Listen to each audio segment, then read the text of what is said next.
Despite his victory, Superintendent Ali Dizaei's mood was muted today. His suspension from his £52,000 a year job is lifted and he starts work again on December the 1st with the National Black Police Association.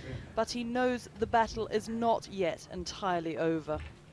There's going to be challenges for me in return to my employment, but frankly, my integrity remains intact. And I look forward in making the contribution to the police service. I've dedicated the last 17 years of my life to the police service. If there are a handful of officers who are uncomfortable about today's resolution, but frankly the public interest supersedes that. The negotiations to reinstate Mr. Dizaei were held at the highest level, presided over by the Home Secretary David Blunkett, a reflection of a desperate desire by the police and the government to avoid yet another race row following the BBC documentary showing racism among new police recruits. At a meeting of the National Black Police Association today, the Metropolitan Police Commissioner, Sir John Stevens, acknowledged the degree of damage done.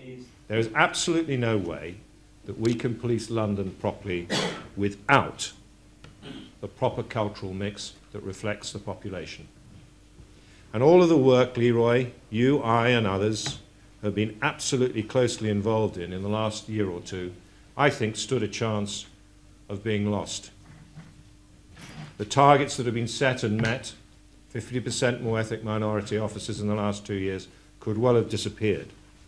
And today the Black Police Association, in response, lifted its boycott of the Met's ethnic minority recruitment campaign, which had been called in support of Mr. Dizaei. The Iranian-born police officer had twice faced and been cleared of criminal charges, which followed unfounded allegations of his involvement in drugs, prostitution and theft. He had been suspended for nearly 3 years. One of the most senior ethnic minority police officers he has in the past claimed Scotland Yard's investigation into him was a racist witch hunt. Obviously there's going to be an inquiry into Ali Dizaei. Loads of sentiments. I want to see some substance. I want to see people's outcomes changing. If need be, certain people getting sacked.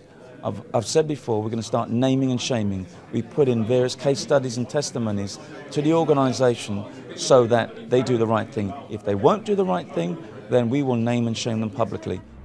Mr. Dizaei still technically faces disciplinary charges. Once they're brought, the Police Complaints Authority has a statutory obligation to pursue them. But behind-the-scenes negotiations and hints dropped by Sir John Stevens today suggest these are now a formality.